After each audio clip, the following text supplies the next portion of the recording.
सीधे आपको लिए चलेंगे क्योंकि सदन में प्रोटेस्ट हो रहा है, आपको प्रोटेस्ट की तरफ लिए चलते हैं। संसद के बाहर से प्रोटेस्ट हो रहा है, आपको सीधे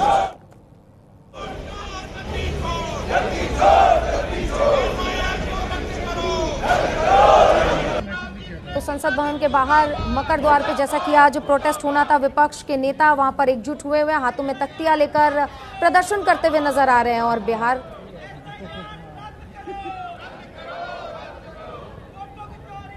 तो दोनों सदन यानी कि लोकसभा राज्यसभा के बाहर विपक्ष लगातार प्रदर्शन करता हुआ नजर आ रहा है। ये तस्वीरें देखिए, बिहार में एसआईआर प्रक्रिया पर यानी कि स्पेशल इंटेंसिव रिवीजन को लेकर लगातार विपक्ष प्रदर्शन कर रहा है। राज्यसभा और लोकसभा दोनों के बाहर से ऐसी तस्वीरें सामने आई जहां विपक्ष के नेता एकजुट हुए।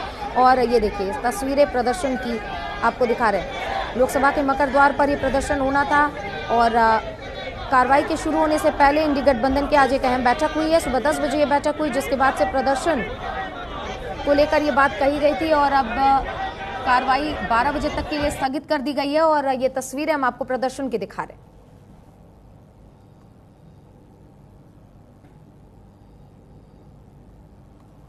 हमारे साथ हमारी सहयोगी कनिका लगातार बनी हुई है। कनिका, एसआईआर प्रक्रिया को लेकर दोनों सदनों के बाहर प्रदर्शन चल रहा है, क्या ऐसे ही प्रदर्शनों का दौर चलेगा तो फिर सदन की कार्रवाई कब होगी और तमाम मुद्दों पर बातचीत कब होगी?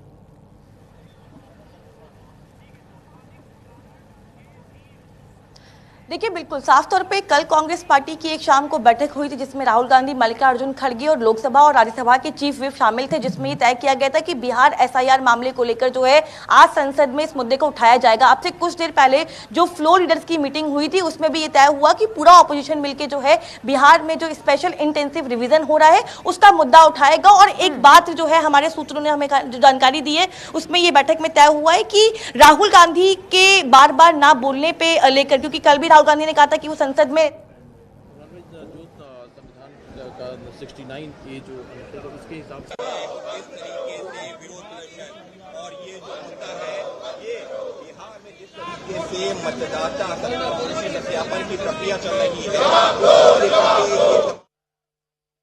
दोनों सदनों में इसी तरीके से प्रदर्शन की तस्वीरें सामने आ रही है। प्रदर्शन में राहुल गांधी, प्रियंका गांधी, अखिलेश यादव और तमाम सांसद शामिल हैं। एसआईआर प्रक्रिया को लेकर लगातार टकराव देखने को मिल रहा है।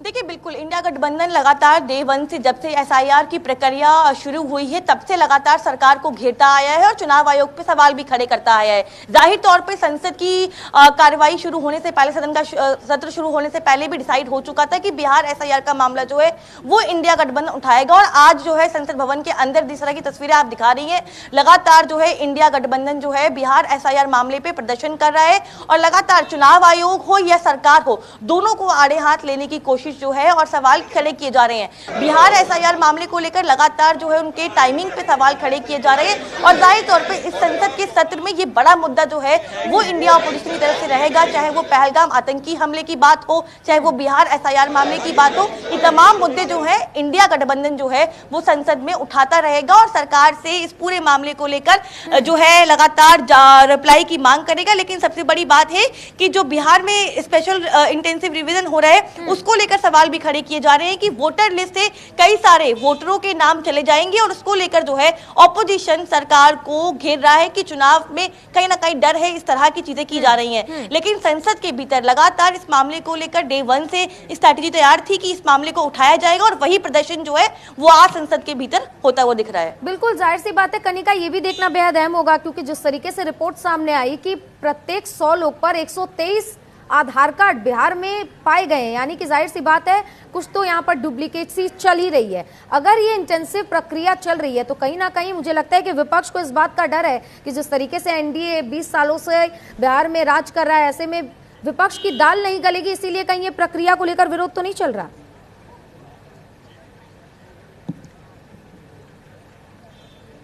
देखिए, विपक्ष की दाल नहीं गलेगी ये सवाल नहीं है। हालांकि इस सवाल की बात करें तो बिहार में जिस तरह की एसआईआर प्रक्रिया को अनाउंस किया गया, लगातार विपक्ष की पार्टियां और कांग्रेस पार्टी खास तौर पे ये बोल रही है कि ये प्रक्रिया आखिरकार चुनाव से 3 महीने पहले क्यों? इस प्रक्रिया को करना था तो एक लंबा समय जो है मिलना चाहिए था। इसके अलावा बिहार एसआईआर मामले को लेकर कई ऐसी रिपोर्टें सामने आई हैं, मीडिया के सामने भी आई हैं, जिसमें ये दिखाया गया है कि किस तरह से बिना डॉक्यूमेंट्स के जो है वोटर लिस्ट में नाम हटाए जा रहे हैं, नाम रखे जा रहे हैं। इस तरह की कई सारी रिपोर्ट्स जो है वो देखने को मिल रही है और कांग्रेस पार्टी और इंडिया ऑपोजिशन का यही एक ऑब्जेक्शन है इस मामले को लेकर।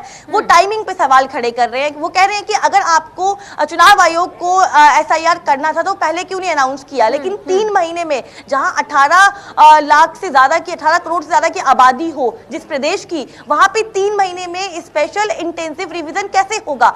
तो यहाँ बात दाल गलने की नहीं है, बात यह है कि चुनाव आयोग की जो प्रक्रिया है उसकी टाइमलाइन पे सवाल खड़े किए जा रहे हैं। और ऑपोजिशन को लगता है कि महाराष्ट्र में जिस तरह से वोटर लिस्ट का मामला सामने आया था, कांग्रेस पार्टी और राहुल गांधी ने लगातार बोला कि वोटर लिस्ट में धांधली हो रही है, उसके बाद अब बिहार में एसआईआर की जो प्रक्रिया हो रही है, कांग्रेस को लगता है कि एक लंबे पैमाने पे, एक बड़े पैमाने पे वोटर लिस्ट से कई मतदाताओं के नाम को हटाया जा सकता है। ये डाउट कांग्रेस को है क्योंकि महाराष्ट्र में कांग्रेस ये एलिगेशन लगा चुकी है। इसीलिए कांग्रेस और पूरा इंडिया अलायंस जो है वो यही मांग कर रहा है कि इस प्रक्रिया को या तो रोका जाए, अगर ये प्रक्रिया करनी थी, सरकार को करवानी थी या चुनाव आयोग को करवानी थी, तो चुनाव आयोग ने पहले क्यों नहीं करी? तो टाइम पे जो है वो सवाल खड़े किए जा रहे हैं बेसिकली। ठीक है कनिका, जिस तरीके से टाइम को लेकर लगातार सवाल उठ रहे हैं, ऐसे में इलेक्शन कमीशन ने यह भी कहा था कि समय पर वो पर्दादारी है, वरना ये एकदम अचानक नहीं हो सकता है कि आप पूरा दिन सदन चलाएं और एकदम कहें कि मेरा स्वास्थ्य खराब हो गया। ऊपर वाला उनको, ईश्वर उनको, अल्लाह उनको अच्छी सेहत दे, यही उम्मीद है। लेकिन ये वजह नहीं हो सकती, कोई ना कोई और वजह है जिसके कारण वो इतना आहत हुए कि उन्होंने इस्तीफा तक देने का मन बना लिया। जो संविधान का 69A जो अनुच्छेद है उसके हिसाब से अगर इस्तीफा भेजा जाता है तो वो ऑटोमेटिकली एक्सेप्ट हो जाता है, उसमें अप्रूवल की जरूरत नहीं पड़ती है। अगर ये रास्ता इख्तियार किया गया है तो लगता है कि कुछ सीरियस सरकार में चल रहा है। निश्चित रूप से कुछ ना कुछ तो है, ये मुझे जानकारी नहीं, लेकिन कुछ ना कुछ तो है। ऐसा नहीं है कि ये कोई अचानक एकदम हो गया हो।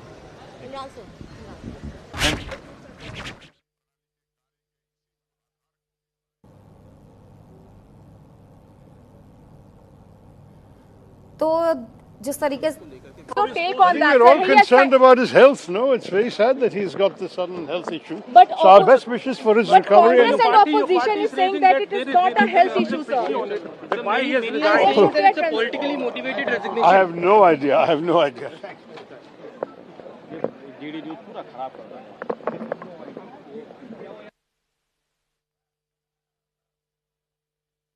की तबीयत नासाज है तो जल्दी रिकवरी की हम प्रार्थना करते हैं, लेकिन विपक्ष उसमें जेपी नड्डा साहब और किरण रिजिजू साहब नहीं पहुंचे और उन्होंने इन्फॉर्म तक नहीं किया, उससे आहत होकर के उन्होंने इस्तीफा दिया है। देखिए, ये विपक्ष है, इनका काम है बोलना। किसी भी बात को, किसी के स्वास्थ्य का भी मजाक उड़ा सकते हैं, उस पर भी राजनीति कर सकते हैं। मनुष्य के जीवन में आप हेल्दी इंसान को गिर के तुरंत मृत्यु होते हुए भी देखें। कब कौन से पल आदमी बीमार होता है, सुबह क्या है, शाम को क्या, वो नहीं लोग बोलते हैं, अभी तो बात कर रहे थे। तो ऐसा नहीं है, उनको डॉक्टर ने कहा है कि भाई you need to rest, if somebody wants to rest, उस पर भी राजनीति। किसी का शरीर गवाह नहीं कर रहा है, डॉक्टर ने कहा होगा, कोई रिपोर्ट आई होगी, कोई मेडिकल जांच हुई होगी, डॉक्टर ने कहा होगा just take care, you need to rest, so somebody is resting. अब उस पर भी आप राजनीति कर रहे हैं, मतलब हद हो गई। राजनीति का लेवल दिन ब दिन नीचे गिरता जा रहा है। लेकिन विपक्ष का सवाल ये इसलिए है, अरे विपक्ष तो क्या सवाल करता है, हमको समझ ही नहीं आ रहा है। विपक्ष का सवाल ही किसी को पूरा देशे बाल खजवाने लगता है। विपक्ष कौन सवाल करता है, मेरे को आज तक मुझे समझ में नहीं आता। देखिए, मैं सबसे पहले तो उनके स्वास्थ्य के लिए जो है कुदरत से प्रार्थना करता हूं कि वो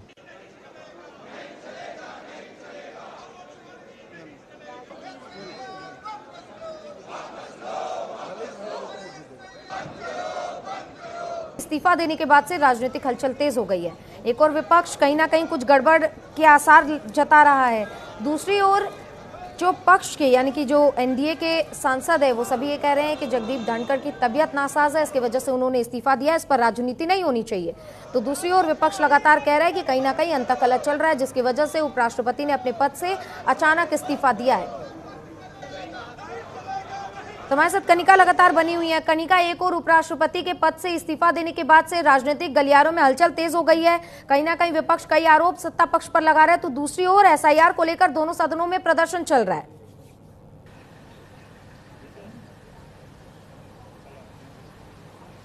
देखिए, बिल्कुल जगदीप धनखड़ के इस्तीफे के बाद अभी आपने रविशंकर प्रसाद का बयान सुनवाया लोगों को।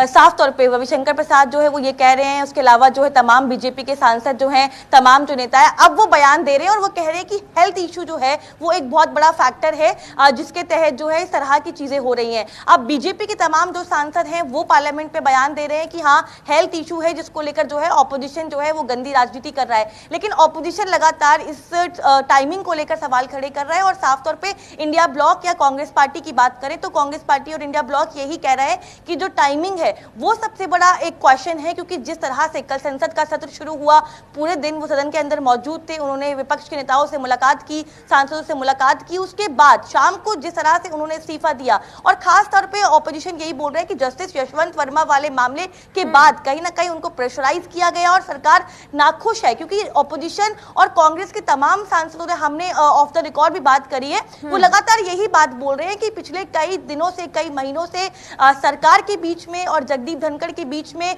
जिस तरह के वो बयान दे रहे थे, इक्वेशन जो है वो अच्छी नहीं थी। बल्कि वो सांसद जो राजस्थान से बिलोंग करते हैं, और क्योंकि जगदीप धनखड़ खुद राजस्थान से हैं, हमने उनसे भी बात करी, क्योंकि कहीं ना कहीं आप जब स्टेट के लोग होते हैं तो उनका एक अपना पर्सनल रिलेशन भी बन जाता है, एक प्राइवेट और एक पर्सनल रिलेशन भी होता है। वो सांसद भी हमें ऑफ रिकॉर्ड यही बता रहे थे कि जगदीप धनखड़ ने कभी अपनी हेल्थ को लेकर उनको फोन पे डिस्कस नहीं किया, या जब वो मिले हैं तो उन्होंने कभी इस तरह की कोई बात नहीं रखी कि वो वाकई बहुत बीमार है, कि इस तरह का चाहे हमारी सरकार हो या विपक्ष के साथी हो, सभी के लिए शॉकिंग है, सरप्राइजिंग है। किसी को भी जानकारी नहीं थी, अचानक ही सबको ऐसी जानकारी मिली, क्योंकि कल संसद के पहले दिन भी राज्यसभा का पूरा संचालन उन्होंने कार्रवाई का किया, तो ऐसे में अप्रत्याशित है। लेकिन साथ में उन्होंने जो कारण दिया है वो सही भी प्रतीत होता है, क्योंकि पिछले कई बार ऐसी घटनाएं हुई जब हमने देखा कि उनके स्वास्थ्य की समस्या हुई, तो मुझे ऐसा लगता है कि स्वास्थ्य के चलते ही उन्होंने ये कदम उठाया है। और मैं इतना ही कहूंगी कि उन्हें शुभकामनाएं हैं, वो स्वस्थ हों, और हम सब उनके अच्छे स्वास्थ्य की कामना करते हैं। और विपक्ष के साथी इसमें कुछ दाल में काला ढूंढ सकते हैं, लेकिन फिलहाल मुझे लगता है कि स्वास्थ्यगत कारणों से ही उन्होंने ऐसा निर्णय लिया है।